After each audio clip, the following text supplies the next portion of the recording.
What's good, everybody? It's your boy ShawnFromNVY back with another video. Before we get into this though, I want to thank you guys for subscribing to this channel. The numbers have been going up, and I don't know if it's because you guys agree with what I'm saying and you like what I'm saying. I don't know, but you guys got me really excited right now. I asked you guys for 1,000 subscribers. You blessed me with 1,000 subscribers. I asked you guys for 1.1k subscribers. You blessed me with 1.k subscribers. I asked you guys for 1.2k subscribers, and you blessed me with that. At this moment, I'm so grateful for the people who support this channel, for the people who support the unpopular opinion. I'm very grateful. I appreciate you guys. Shout out to the people who donated to this channel. Shout out to the people who joined the membership. I'm working on different tiers of membership. I have one membership that only costs 99 cents. You know, I never thought anybody would subscribe to the membership. I never thought anyone would do the super thanks to the video. I've always asked you guys just to like, comment, subscribe, share. I'm thankful for the people who chose to do those things. I woke up this morning with a big smile on my face when I saw those. Shout out to the people who actually watched this video to the very end. That helps me a lot, whether you guys know it or not. Shout out to the people who like these videos, because that helps me in the algorithm. I've always tried to promote free ways that you guys can help me. So anytime anyone can donate anything to this channel, I promise you, from the bottom of my heart, man, thank you. Now let's get back to this video. There's an article I'm sure you guys know that A'ja Wilson did with Tyler Times ESPN. It's a Q&A. I found her response to this question a bit weird. So Tyler Times asked, in your locker room speech that went viral, you said it has been difficult to be yourself this season. What did you mean by that? I'm gonna read to you A'ja Wilson's response to this question. I mean, for us as black women, we grew up a lot of times with our parents telling us, you got to work 10 times harder just to get your foot in the door, let alone to stand out. I felt that more this year than ever. Throughout the whole course of my career, yes, I've had times where I was like, dang, this is hard. This is weird. I don't like it. It's uncomfortable. But at the same time, I'll work through it. This year just has really shown blatantly that you really have to work your ass off in order for people to even look at you.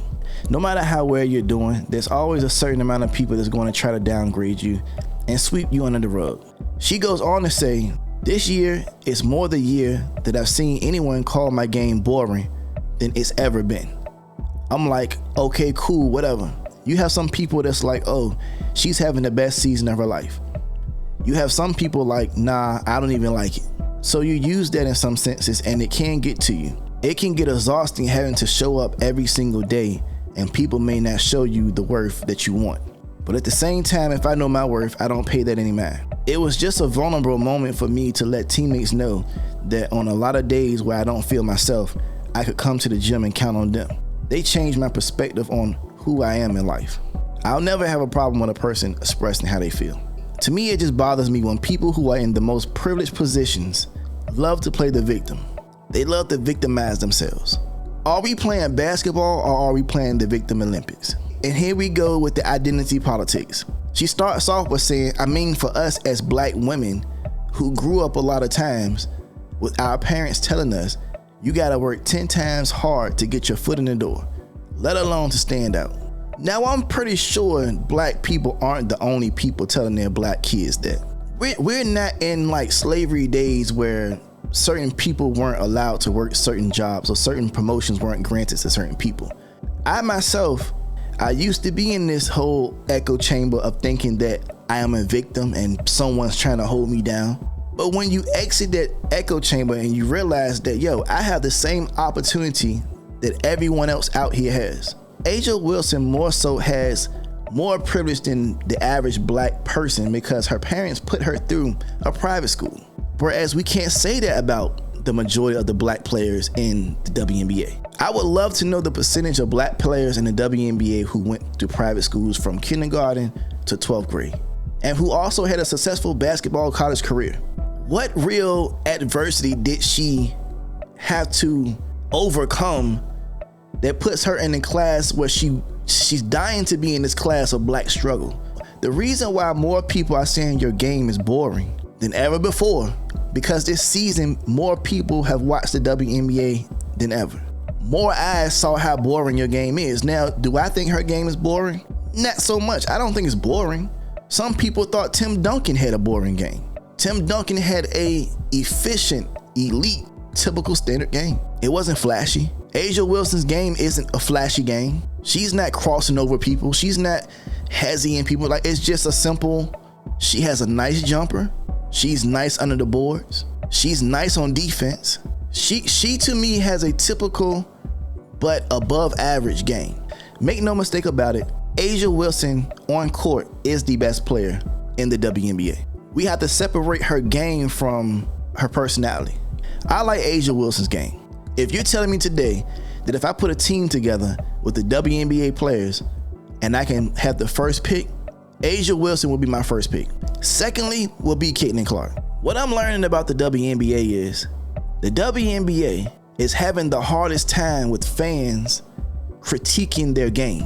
For someone to critique them, to talk about their game and keep it all in sports, it looks bad for the WNBA when they start to call the people who critique their game, to call them racist and to blame all of this on racism because people are critiquing the game. A'ja Wilson and the Las Vegas Aces just got eliminated from the playoffs and will not make the WNBA finals thanks to the New York Liberty. And it seems people are having an issue with people, quote unquote, celebrating the fact that she isn't making the finals. Like that isn't a part of sports. That's normally how sports go.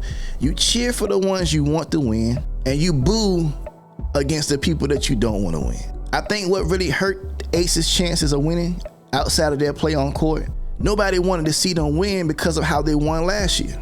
They won last year and they talked the most trash and tried to bully the New York Liberty. And like I said on previous videos, karma never misses. Karma is undefeated. Your own coach called you out and said that y'all don't have that hunger in you. They too busy being celebrities. They too busy doing commercials. They too busy with their head in their ass, as I like to say. I personally knew that three-peat wasn't gonna happen.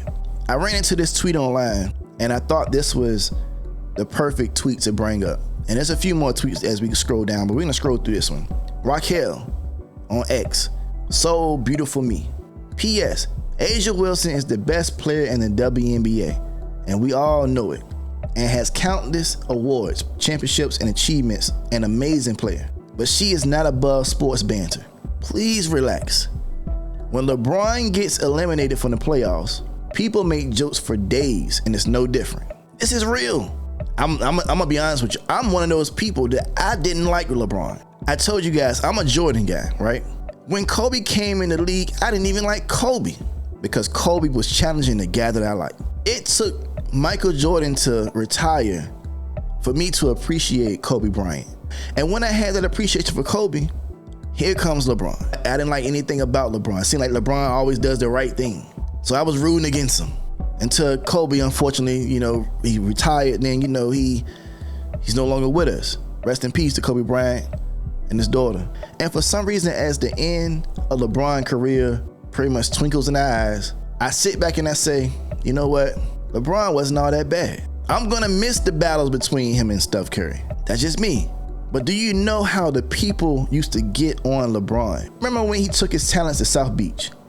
They were burning jerseys, they was rioting, they was doing all this crazy stuff in Cleveland and other places too. He left Miami, went back to Cleveland. They loved him again. Left Cleveland again, LA. I think LeBron has had the worst banter since he's been in LA than maybe of his whole career. Still to this day, as great as LeBron is, they call him washed up. They call him old. The guy still averages like crazy numbers. You don't hear him on radio or on podcasts complaining or making it seem like it's racism, whatever. Has LeBron ever dealt with racism? Probably have dealt with racist fans. He probably has dealt with trolls. He probably has dealt with threats, all that. Is it warranted? It's never warranted. Anytime you take it outside of the game and you get personal, that's why I draw the line. I'm all about the sport, the game, and what comes with it. The talk comes with it. LeBron knows that. KD knows that. Steph knows that. It comes with the territory. What about the WNBA? Don't they understand that? You're not gonna have a league where people just say everything that you wanna hear. Looking at the comments, people crapped on LeBron when he gets eliminated. People crap on Caitlin Clark when the Fever got eliminated, which is true. A'ja Wilson isn't above the same banter. Raquel says, exactly, like we make the jokes, but we still respect the player. I respect the player that knows how to take all this. If you can take what comes with this game, you earned my respect. Now this guy's like me. I used to enjoy watching LeBron's team lose for the longest time after that Halloween party he threw. That was horrible. And now Kerry and Bron are aging players, and it kind of makes me miss the battles. Now this guy said it's so different on the NBA side. Nobody writing think pieces on when people think a player is trash or need to improve. Nope, we just talk shit to each other and then it's over. Until we meet again type shit. That's what the WNBA could be like too if they let it. Didn't they trash talk the Liberty when they won last year? Yes, and bullied fans too. But suddenly rules have changed. They bullied Caitlin Clark all last season. When they covered her full court.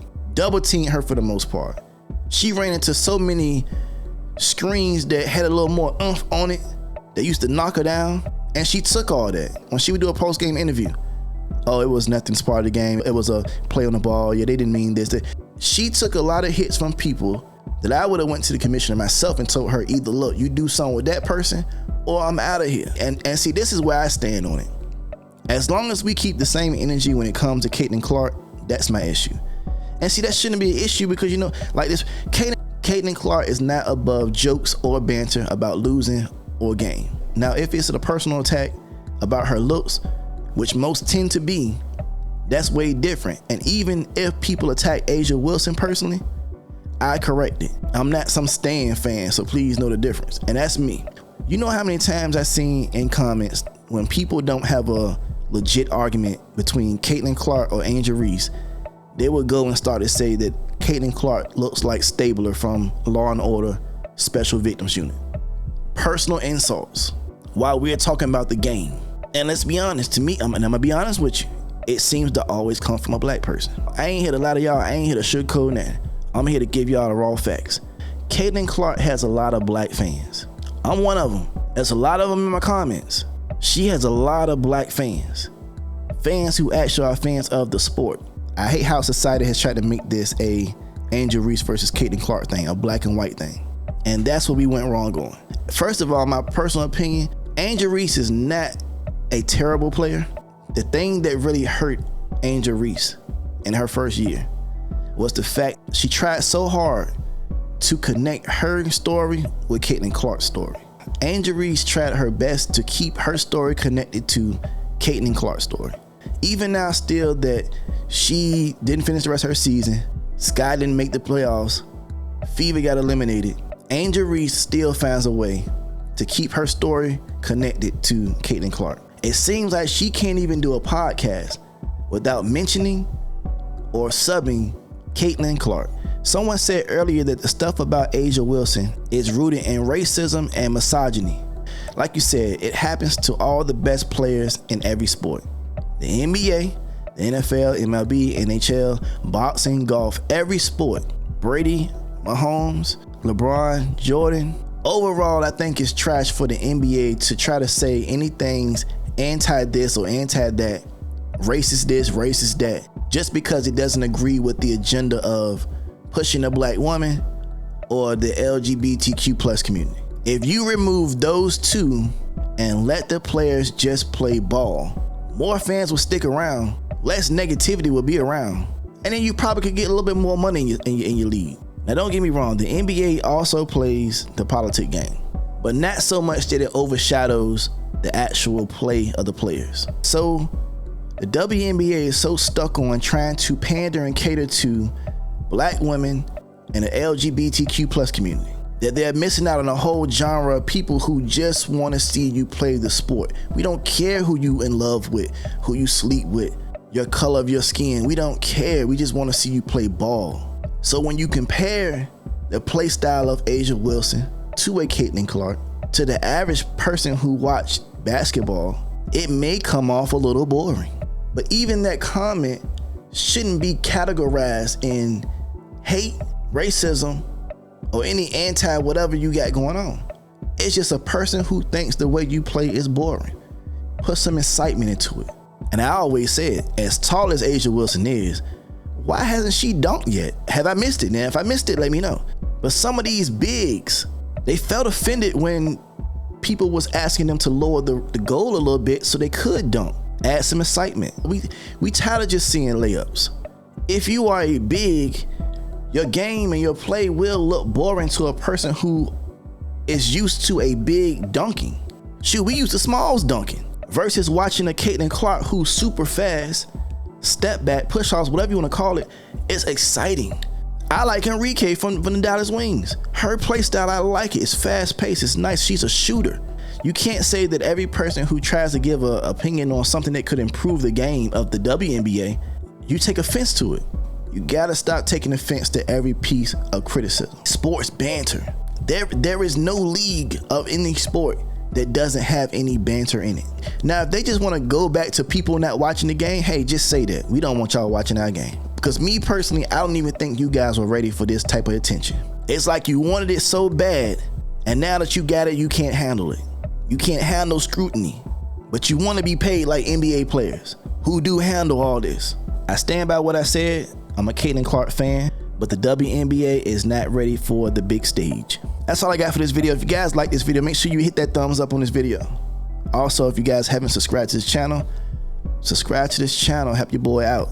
Right now in this very moment, we're sitting at 1,263 subscribers. I would love if we could hit 1,300 subscribers by the end of this week. Today's Monday. We can do it. To all those who comment on the videos, I respond in comments. Keep it nice, keep it respectful. To all those that donated to the channel, I thank you. I really appreciate you once again. To all those who hit that super thanks on the video, I appreciate you and I thank you. And if that's all we got for this video, you guys stay safe, you guys stay cool, love yourself and love each other. I'll see you in the next one. Peace.